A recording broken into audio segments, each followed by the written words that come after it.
जलन। ममता बहुत ही सीधी और प्यारी लड़की थी, वहीं सुनील एक सरल और आगे बढ़ने की सोच रखने वाला लड़का। सुनील, बेटा सुनील कहाँ है? अरे जरा एक गिलास पानी तो दे दो। हाँ माँ, अभी आया।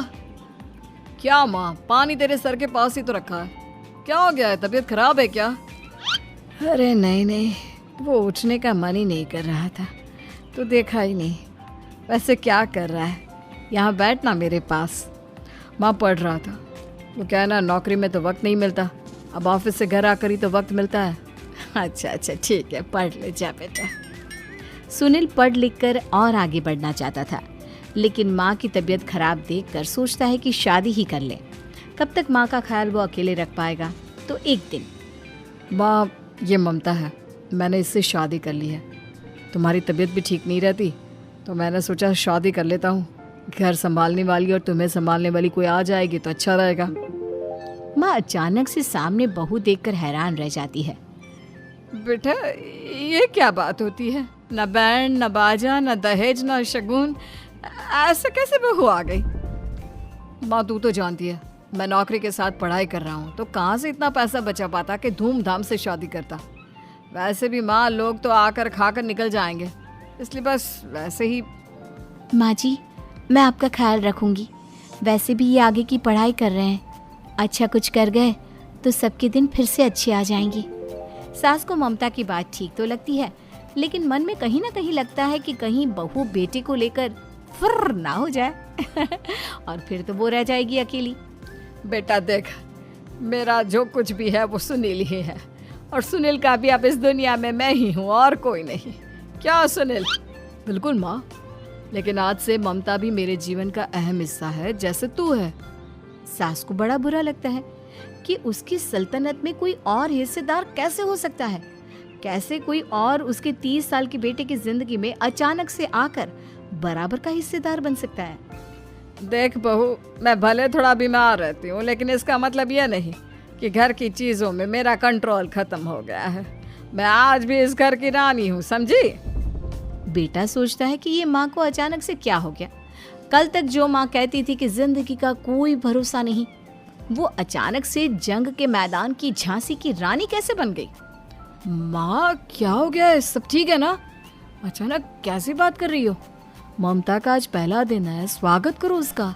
आसपास की आंटियों को बुलाओ, नई दुल्हन की मुंह दिखाए करवाओ। खैर, सास होने का फर्ज निभाती है और बाद में एक सहेली के साथ बाहर निकल जाती है। क्यों री बताया नहीं कि बेटे का ब्याह कर रही हो? वैसे तो सारा दिन हम ही में घुसी रहती हो। अरे मुझे भी तो अभी पता चला, यूं अचानक सर पर लेकर आ गया।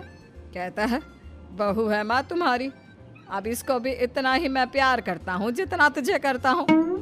लो जी, ये क्या बात होगी? क्यों इतना प्यार करता है? अरे माँ का प्यार तो ज्यादा होता है। अब उसको तो कोई दूसरा पति मिल सकता है, लेकिन तुम ही बताओ, क्या माँ की ममता किसी और की हो सकती है? ना जी ना, बेटे को समझाओ ये बात। अरे क्या समझाऊं, मुझे तो खुद ही समझ में नहीं आ रहा कि क्या हो रहा है। जो बेटा कल तक माँ माँ करता था, अचानक से बीवी बीवी का राग आलाप रहा है। देखा, उसकी बीवी ना सुंदर और जवान है। सुंदरता के आगे तो एक से एक नहीं टिके, तो तेरा बेटा किस खेत की मूली है? सास को भी समझ में आ जाता है कि बहू की सुंदरता के आगे माँ का प्यार किसी काम का नहीं। उधर बीवी, ए जी, अम्मा जी सहेलियों को छोड़ने गई थी, अभी तक आई नहीं, हम देख आए क्या? अरे रहने दो ना, आ जाएंगी। कहाँ जाएगी, उनकी आदत है, एक बार जाती है तो पूरी पंचायत खत्म करके ही आती है। अच्छा ही है, खाना वाना खा कर गई होगी। छोड़ो ना, घूमेगी तो खाना पचेगा, नहीं तो ऐसे ही खाट पकड़ लेगी। बहू भी शांत हो जाती है। उधर सास सोचती है कि आज थोड़ा देर से ही घर जाती हूँ, जब बेटा परेशान होकर ढूंढेगा तब मजा आएगा। बीवी को खुद ही पता चल जाएगा कि माँ के आगे उसकी दाल नहीं गलेगी। लेकिन वहीं दूसरी ओर घर पर, ए जी, माँ जी अभी भी नहीं आई, हमको तो घबराहट हो रही है कि क्या करें, जाकर पता करें किसी के घर। अच्छा, कहाँ जाओगी ये भी बता दो। पहला दिन है तुम्हारा इस घर में और एक ही दिन में मोहल्ला छानोगी क्या? हाँ, तो आप भी तो नहीं जा रहे हैं ना, हमको फिक्र हो रही है। अरे यार, ये रोज का है अम्मा का, खाओ और सो जाओ। बस फिर क्या था। बेटा बहू खाना खाते हैं और कमरे में सोने चले जाते हैं। उधर जब सास को कोई देखने नहीं आता तो वो हार कर घर आ जाती है, जहाँ वो देखती है कि सारे घर की लाइट्स बंद है। सास को गुस्सा आता है, बहू, ममता बहू कहाँ हो? लेकिन सारे दिन की थकी बहू को ऐसी नींद आती है जैसे किसी ने भांग की गोली खिला दी हो। वो तो नहीं उठती। उठकर आ जाता है बेटा।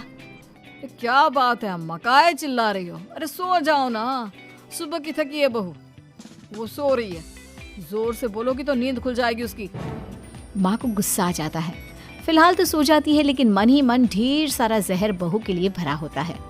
सुबह बहू चाय बना रही होती है कि सास धीरे से गैस तेज कर देती है, जिससे चाय का बर्तन जल जाता है। और जैसे ही बहू चाय का बर्तन उठाती है, उसका हाथ जल जाता है। मेरा हाथ जल गया। वो जोर जोर से चिल्लाकर इधर उधर भागती है कि सास थोड़ी देर में उसके हाथ में पानी डाल देती है। हाय रे बहू, क्या कर रही हो? पहली बार रसोई छुई हो क्या? सासू माँ गलती से गैस तेज रह गई थी और बर्तन जल गया, जिससे मेरा हाथ जल गया। हाय रे, कितना गंदा दाग। छी छी छी छी, मुझे तो उल्टी आ रही है तेरा गला हुआ मांस देखकर। तू ना मुझे अभी साथ से खाना मत लगाना। बहू भी खुद का हाथ देखती है तो उसे भी रोना आ जाता है। कुछ दिनों के बाद सास की सहेली आती है, बहू चाय बनाकर लाती है। उसके जाने के बाद सहेली कहती है, बहू की सुंदरता ऐसी है कि कोई भी दीवाना हो जाए। वैसे तेरे बेटे का क्या हाल है? अरे वैसा ही है, बहू के पीछे लट्टू। क्या करूं, कुछ समझ में नहीं आ रहा। मैंने तो बहू के चेहरे पर दिवाली के पटाखे की चक्री फेंक दी, उसका पूरा चेहरा जल गया। अब देखो ना रही सुंदरता, और ना ही अब मेरा बेटा उसे पूछता है। अरे अब तो वो उसे छोड़कर दूसरी भी देखने को बोल गया है मुझे। बहू सारी बात सुन रही होती है। आंटी एक बात बताइए, क्या भरोसा है कि दूसरी सही आए और आपके अनुसार रहे? देखिए आंटी, मेरी सासू माँ को गलत बात सिखाने की जरूरत नहीं है। हमारा परिवार साथ में खुशी से रह रहा है। देख बहू, मेरी सहेली की बेइज्जती ना कर, वही अच्छा रहेगा तेरे लिए, समझी? बहू नहीं मानती है। वो बार बार उनकी सहेली को घर से निकल जाने को कहती है। तभी सास की सहेली पास के चूल्हे से लकड़ी लाकर बहू के चेहरे पर लगा देती है। बहू जोर जोर से रोने लगती है। अरे ये क्या कर दिया? मैंने कहाँ किया, ये तो तूने किया। तू ही नहीं चाहती थी कि बहू बेटे के साथ रहे, भला मैं क्यों करूँगी? मैं तो चली, निपटो अब। बहू रो रही होती है, दर्द से चिल्ला रही होती है, लेकिन सास उसे डॉक्टर के पास नहीं ले जाती। तभी पति आता है। क्या हो गया ममता? ये दाग कैसे लगा? तुम कैसे जली? ममता कुछ नहीं कहती, बस दर्द से करा रही होती है। पति माँ की तरफ देखता है। हो ना हो माँ, ये पक्का आपका काम है। आप ही ममता से जला करती थी ना। देखना माँ, अब पुलिस आएगी, केस बनेगा, लेकिन पहले मैं ममता को अस्पताल लेकर जा रहा हूँ। सभी अस्पताल जाते हैं, जहाँ डॉक्टर ममता की सास से कहते हैं, आपने तो नहीं जलाया ना बहू को? अब ममता की सास के तो पसीने छूट रहे होते हैं। वो घबरा कर कहती है, ना ना डॉक्टर साहब, कैसी बात करते हैं? हम क्या जलाएंगे अपनी बहू को? डॉक्टर ममता के पति से पूछते हैं।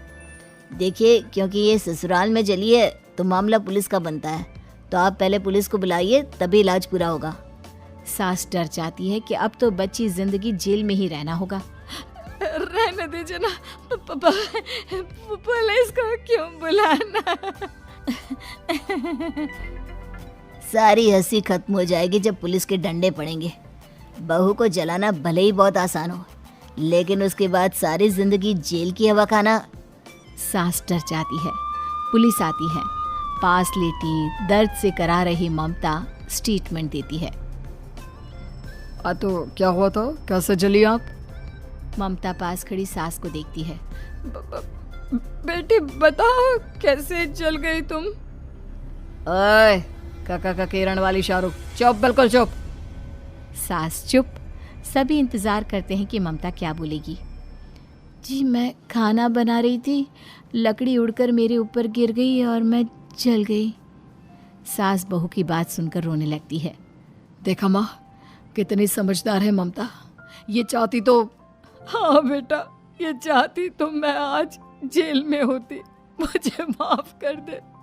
मैं आगे से अभी कभी ऐसा नहीं करूंगी। बहू के साथ मिलकर रहूंगी। मुझे माफ कर दे।